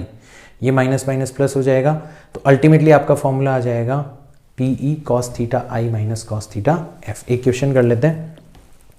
Find work done in rotating a dipole having dipole moment p from theta initial 60 to theta final 120 degree in a uniform electric field. तो हमारा work done by external agent, जब तक कुछ ना कहा यही मानना है, हो जाएगा P times E cos theta initial कितना है 60 डिग्री, थीटा फाइनल कितना है 120 डिग्री। कॉस 60 की वैल्यू कितनी होती है 1/2, कॉस 120 की वैल्यू कितनी होती है -1/2। तो ये हो जाएगा PE 1/2 प्लस 1/2 दैट इज़ 1। तो हमारा आंसर आ जाएगा P। तो 60 डिग्री से 120 डिग्री तक ले जाने में हमें जो वर्क करना पड़ेगा वो कितना होगा P टाइम्स E के इक्वल होगा। अब तो आपके पास में फॉर्मूला है, आप आसानी से इस फॉर्मूला को लगा के किसी भी एंगल से किसी भी एंगल पर ले जाने पे जो आपको वर्क करना पड़ेगा वो फाइंड आउट कर सकते हो। तो ये हमने जो लास्ट में वर्क डन निकाला है, जो पोटेंशियल एनर्जी निकाली है, ये डेरिवेशन बोर्ड्स के लिए इंपॉर्टेंट है और ये जो रिजल्ट्स हैं ये हमारे कॉम्पिटिटिव एग्जाम के लिए बहुत ही ज़्यादा इंपॉर्टेंट है। तो दोस्तों आज के लेक्चर के लिए इतना ही काफ़ी है, ऑलरेडी हमारी क्लास बहुत लंबी हो गई है। तो आज के कंसेप्ट जो हैं वो आपके बहुत ज़्यादा काम आने वाले हैं, ये मेरी गारंटी है। अगर आपने सब कुछ समझ लिया है, अगर आप मिरेकल सीरीज़ को दिल से देख रहे हो, तो आज 24वां दिन है और आपको अपनी लाइफ के अंदर हल्का हल्का मिरेकल होते हुए नज़र आने लग गया होगा। अगर आप शुरू से देख रहे हो तो बाय हार्ट देख रहे हो तो अगर आप यहाँ तक इस वीडियो को देख रहे हो, देखो बहुत कम बच्चे हैं जो कि यूट्यूब के ऊपर सीरियसली पढ़ाई करते हैं और किसी इतने लंबे वीडियो को शुरू से आखिरी तक देखते हैं। ये वही बच्चे हैं जो कि मेरे से जुड़ चुके हैं, अब वो मेरे से अपने आप को अलग नहीं कर पाएंगे। और मैं उम्मीद करता हूँ कि वैसे बच्चे ज़्यादा नहीं है, 5 से 10, मेरे को तो लगता है इससे भी कम हो। लेकिन तुम जितने भी होना यार, अपना कारवां ऐसे ही बढ़ेगा धीरे धीरे, और अपनों को भीड़ इकट्ठी भी नहीं करनी, अपनों को उन चुनिंदा लोगों को अपने साथ जोड़ते चलना है जो कि सच में फिजिक्स के अंदर इंटरेस्टेड है, जो कि सच में फिजिक्स को सीखना चाहते हैं। तो आई होप मिरेकल सीरीज का ये वीडियो भी आपको पसंद आया होगा। मैं मिलता हूँ आपसे नेक्स्ट वीडियो के अंदर, तब तक के लिए बाय।